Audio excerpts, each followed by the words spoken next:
Me parece que los años no han pasado, sin embargo, han pasado. Me parece que no he envejecido, sin embargo, pudiera ser que haya envejecido. Poco a poco he ido realizando mi obra como si alguien me dirigiera, por si los años realmente hubieran pasado, por si en efecto hubiera envejecido, deberé dejar testimonio de ciertas cosas que sé y que ningún otro tiene en el desván, guardadas durante más de 30 años, pero nuevas como de ayer, sin comunicar, sin usar hasta el presente. Se trata de la última gran guerra, que fue tan grande como la del Mahabharata, y más aún porque señala el fin de los tiempos de todo un Mahabharata cósmico y terrestre. Quien pretende considerar esa tragedia más, como una guerra mundial más, no ha entendido nada de lo acontecido. Lo que los que la vivimos aún en el último rincón del mundo, hemos sido marcados en las esencias y nunca podremos olvidar. Cuando la guerra terminó hace 32 años, era más fácil hablar libremente y decir lo que se pensaba. Hoy la atmósfera es densa, las sombras ahogan y las cadenas impuestas por los vencedores se multiplican y la verdad o la luz ya ha desaparecido. Nadie se atreve a decir aquello que aún fue posible ver y decir hasta 5 años después de terminada la espantosa catástrofe. Los jóvenes, nacidos entre los tiempos, son espíritus débiles.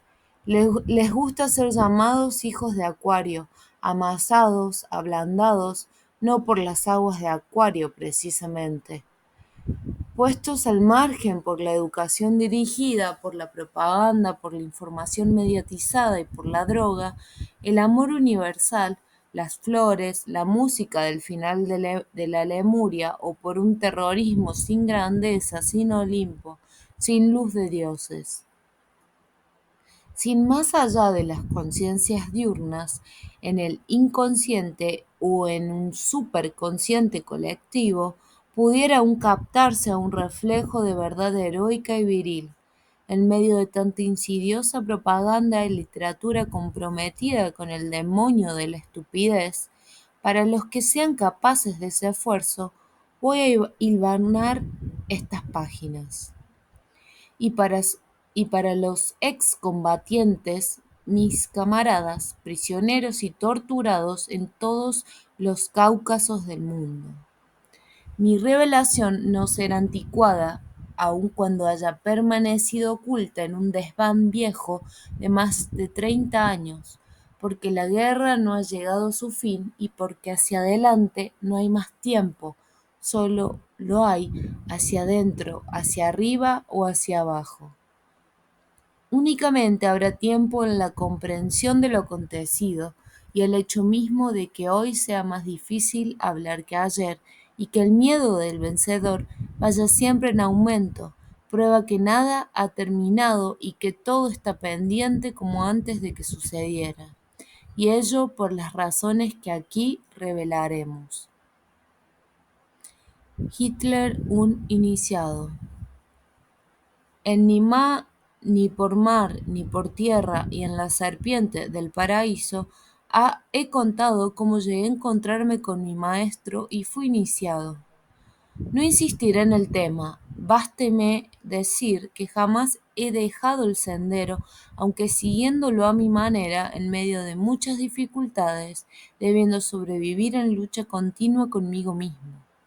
La orden es de guerreros y mi lealtad al maestro es de por vida y más allá de la vida. Algo que nunca he dicho es que fue el maestro quien nos puso esotéricamente junto a Hitler en la Gran Guerra. El maestro nos dijo: Hitler es un iniciado, puede comunicarse en astral. Desconozco quiénes son sus guías, pero he decidido ayudarle. Hitler es un ser de voluntad inquebrantable, definitivo. Una vez que ha recibido orden de actuar, jamás vuelve atrás.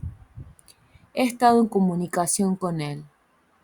Otro día nos explicó que Hitler tenía por misión transmutar el destino en el vértice de los tiempos, dando a la Tierra el impulso necesario para su mutación, su transfiguración, que haría posible vencer la entropía física, remontando el Kali Yuga o época oscura de hierro. La transmutación de todos los valores, única posibilidad de sobrevivencia. Hitler era el vehículo a través del cual pasaba un rayo del espíritu. En la iniciación había recibido la fuerza de Viril, la energía victoriosa de Avareno o Far. Contra él se desencadenarían todas las fuerzas de las sombras y de la muerte, de la inercia de los elemental Wesen, de los seres elementales. Por eso teníamos que ayudarle. La guerra iba a ser de dioses y demonios, una guerra cósmica reflejada y dramatizada al máximo en la Tierra. Cada uno de nosotros ayuda a su manera. Yo edité una revista, La Nueva Edad, y en ella dejé vislumbrar algo de todo eso. 20 años más tarde, cuando los archivos de los procesos de Nuremberg fueron abiertos a los investigadores, la sorpresa se ha apoderado de muchos. Sin embargo, las raíces secretas permanecerán ignoradas. El maestro, una vez más, ha sido confirmado. Cuando el libro El retorno de los brujos de Louis Pauwels y Jacques Vergier fue publicado, despertó gran inquietud y curiosidad aún en los marxistas. Por ese tiempo yo era embajador en Yugoslavia y fue el secretario general del Partido Socialista Chileno, Raúl Ampuero, amigo de Barreto, el Jasón, de mi flor inexistente, quien me habló en Belgrado de esa obra y de sus revelaciones sobre el hitlerismo esotérico. Luego Eugenio González, a la sazón rector de la Universidad de Chile, espíritu selecto, ecuánime y profundo, socialista también, me buscó en una de mis visitas a Santiago para conversar sobre las revelaciones del retorno de los brujos. Recordaba que 20 años antes yo las había adelantado en mi revista de combate. ¿Era esto cierto? ¿Era posible? ¿Cómo lo había sabido yo en esos tiempos? El maestro ha sido siempre confirmado, nunca se equivocó. Con 5 años de antelación me dijo lo que le sucedería a nuestra patria. Chile llegará al fondo de la miseria y desde allí se levantará nuevamente hasta ponerse a la cabeza de las naciones de América. En aquellos momentos pudo parecer una afirmación sin sentido, pero él nunca declaró algo que no se cumpliera. Corroborados por los astros y por el destino, no podremos jamás desdecirnos, ni volver atrás, ni regresar a nuestras posiciones en el combate, en la gran guerra cósmica de los mundos. A la guerra le debo mi iniciación, al maestro el conocimiento del hitlerismo esotérico. El maestro nunca cambió de opinión. Si lo hubiera hecho o me lo hubiera ordenado, yo le habría obedecido, pero no lo hizo. Nunca dijo que hubiésemos estado equivocados. Al abrirse los archivos del proceso de Nuremberg, escritores franceses han comenzado a publicar libros sensacionalistas, al estilo del Retorno de los brujos, lleno de inexactitudes, pero que se refieren al tema. Estas obras no se traducen a otros idiomas, salvo por algunos editoriales españoles. Los anglosajones las ignoran o pretenden ignorarlas porque son las que más saben. No desean que otros puedan sospechar. Los alemanes no cuentan con el pie del enemigo en la garganta, con una educación y una propaganda dirigidas hasta en sus menores detalles, a fin de privar a las nuevas generaciones de su tradición, de su verdadera historia. Los italianos jamás se libraron de la garra vaticana, que les ha marcado a fuego el alma con el índex y que les empuja hacia el marxismo, su verdadero hijo del hombre.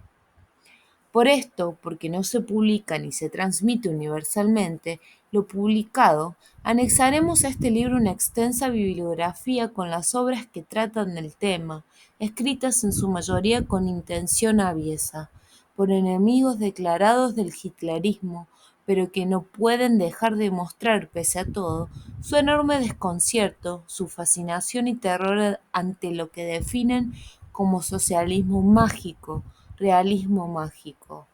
Vamos a comentar y transcribir menudos párrafos de obras que demuestran la preocupación por el misterio que se encubre detrás del trama. ¿Cómo era realmente? Adolf Hitler es uno de los personajes más extraños de la historia conocida de la Tierra. Si sobre Jesús se ha dudado que alguna vez haya nacido, sobre Hitler hay dudas de su muerte. Si del primero no existen testimonios históricos comprobados, fuera de la leyenda evangélica que de un modo u otro se encuentra dentro del grandioso edificio construido por Pablo, quien nunca le viera en carne y huesos, sobre Hitler existen testimonios aún vivos de quienes le observaron y tocaron.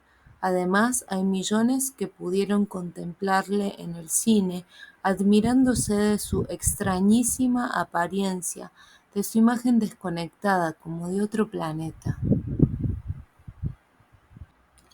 Durante mis 10 años en India vi yogas, místicos, magos, hombres fuera de lo corriente, pero todos ellos semejaban a los humanos. Aún mi maestro era humano, demasiado humano. Hitler no. Era sobrehumano o inhumano, no era de aquí. Mi primera impresión la tuve hace muchos años al encontrarme de pronto en una vitrina de una calle céntrica de Santiago con una foto de Hitler. Llevaba capa y su actitud era tan poco natural, más bien ridícula, con una mirada intensa, como tratando de impresionar a alguien, a un mundo desconocido, extraño a él. Tenía bigotillo pegado sobre el labio superior y las manos se crispaban una encima de la otra, tieso como palo de escoba, para usar la expresión de Carl Gustav Jung, quien le comparaba a un espantapájaros. Mi primera impresión fue así de rechazo, desagradable y risible. De seguro, como la habría experimentado Pablo si en su caso hubiera existido la imagen, si también lo hubiera visto. Después todo cambia, ya no se sabe más, todo se transfigura. Aquellos que estuvieron con Hitler, como Otto Skorzeny, León de Grellie, Hannah Arendt y otros, con quienes he conversado, mantienen impresiones contradictorias, haciéndonos ver que nadie le conoció verdaderamente, salvo Rudolf Hess, quizás, porque cada uno se le presentaba de modo diferente, guardando celosamente su secreto, excepción hecha de mi maestro, quien le viera en astral, donde nadie puede ocultarse ni disimularse, y su impresión ya la hemos descrito. Un ser de voluntad de acero, un vehículo de un rayo de otro mundo, de una energía transmutadora de la Tierra y de la humanidad. Para llegar a ser un agente de esta especie, Hitler se hizo naturista y era casto. Por ello, debemos pensar que las relaciones con Eva Braun fueron como las de Jesús con Magdalena en la leyenda crística, como las del alquimista con su soror mística, o las de un guerrero cátaro con su Amaxia Uxor, su esposa espiritual. La presencia de la mujer, de su energía telepática comunicante, como a la inversa lo es la del rey con la reina de las termitas, las tensiones que despierta son necesarias para un mago tántrico, para un vehículo de esta clase. Mas de seguro la esposa mística de Hitler no fue Eva Braun, sino otra. Así como la primera compañera de Adán tampoco fue Eva, sino la misteriosa Lilith o Haisha, Ayesha, la mujer interior, la que aún no ha salido, o la que ha vuelto, o la que ha estado siempre afuera. Eva es aquella presencia extraña, concomitante, que apareció subrepticiamente, de improviso, como un ladrón en la noche, y se apropió del rostro de la predestinada. Es muy posible que aquí se encuentre la prueba decisiva para el iniciado. Su derrota sería entonces la traición de Lilith a Sheya, a la muerta desaparecida, aceptando a Eva, la furtiva, la de carne y huesos, corruptibles y que toma el lugar de la esposa mística. Se conoce que Napoleón es dejado por los astros cuando abandona a Josefina y Jasón, cuando es infiel a Medea. En algún registro del universo hay señalada una sola esposa espiritual para cada héroe, para cada mago, y el que la abandona será a su vez abandonado. Lo que pudo ser. Al comienzo de la guerra, el maestro nos dijo: he visto los ejércitos de Hitler invadir Inglaterra. Llegaban hasta el Palacio Real y hacían prisionero al rey. Esto permanecía entonces escrito en la memoria akáshica, en su no tiempo, en el círculo del eterno retorno. Pudo ser, debió ser, estaba permitido. ¿Por qué no sucedió? Hoy sabemos que Hitler impidió a sus generales avanzar hasta Dunkerque, arribando antes que las tropas inglesas en retirada, cercándolas y destruyéndolas. La guerra había terminado. Los ingleses estaban inermes en las islas. ¿Quién convenció a Hitler? ¿Quién se lo impidió? Skorzeny refiere en su libro La guerra desconocida la traición del almirante Canaris. André Brissaud, en su obra sobre este almirante, jefe del contraespionaje de las Fuerzas Armadas alemanas, relata su doble trabajo a través del hijo del Haushofer y del mismo Haushofer, quien influía en Hitler a través de su discípulo Rudolf Hess, convenciéndole de no invadir Inglaterra. El argumento se apoyaría en la leyenda hiperbórea. Inglaterra era Aria, un resto del continente hiperbóreo, tierra de Merlín del Grial, de los caballeros de la mesa redonda, la England de Meyrink y de John Dee, el alquimista, la tierra de los ángeles, de los tautas, de Danann, la tierra de los muertos de la Sacra Thule. Hecatae de Abdera, 400 años antes de nuestra época, se refiere a las islas británicas como Hiperbórea y a Stonehenge como el templo redondo dedicado a Apolo, quien visitaba Hiperbórea cada 19 años, cuando las estrellas contemplaban su revolución. Inglaterra sería la potencia marítima de la raza blanca y Alemania la potencia terrestre. Hitler envía al iniciado Rudolf Hess a establecer el pacto sagrado con los restos de Hiperbórea. Existen ya pruebas de todo esto. El cuerpo astral. Paracelso utiliza la expresión cuerpo astral para señalar la entidad que en el hombre recibirá la influencia y energía de los astros. Este cuerpo sutil fue llamado Eidolon por Agripa. Al igual que el alma perece si no se une al espíritu, en el trabajo de la iniciación, los magos y ciertos iniciados pueden proyectar esta entidad fuera del cuerpo físico materializándolo.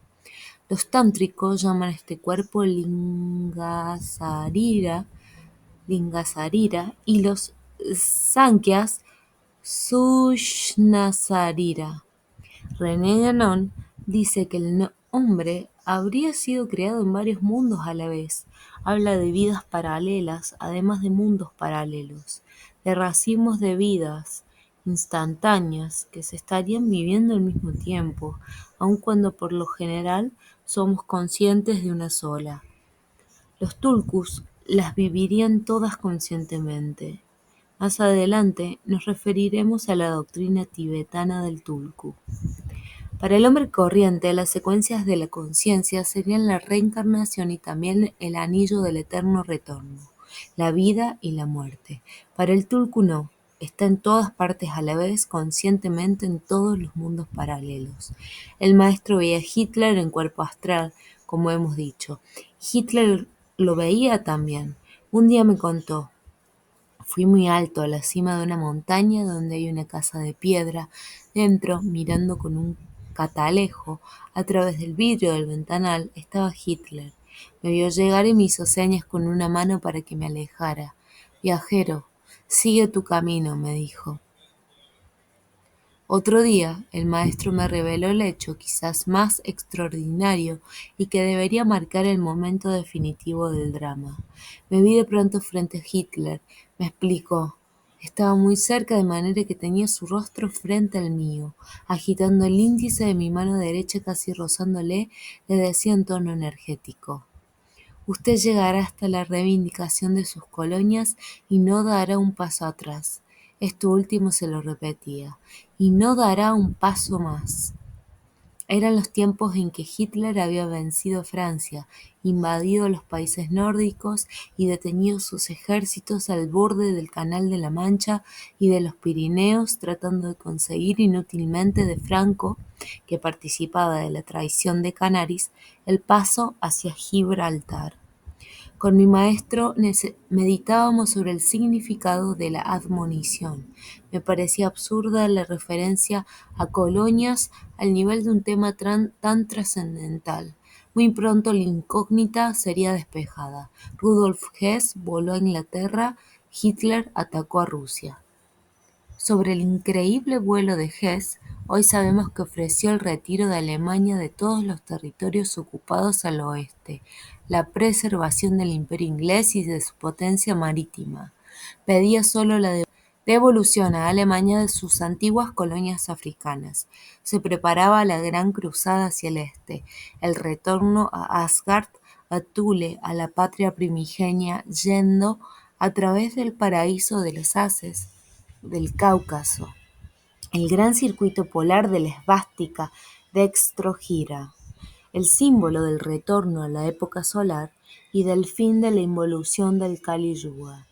Mas, para esto era ya tarde o demasiado temprano, no estaba permitido. ¿Qué pasó? ¿Por qué Hitler desobedeció?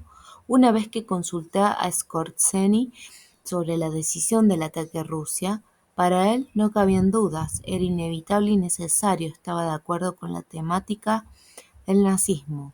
El pacto con Rusia, en cambio, había dispuesto una extrema tensión mental a los dirigentes, siendo una contradicción a los fundamentos del nacionalsocialismo.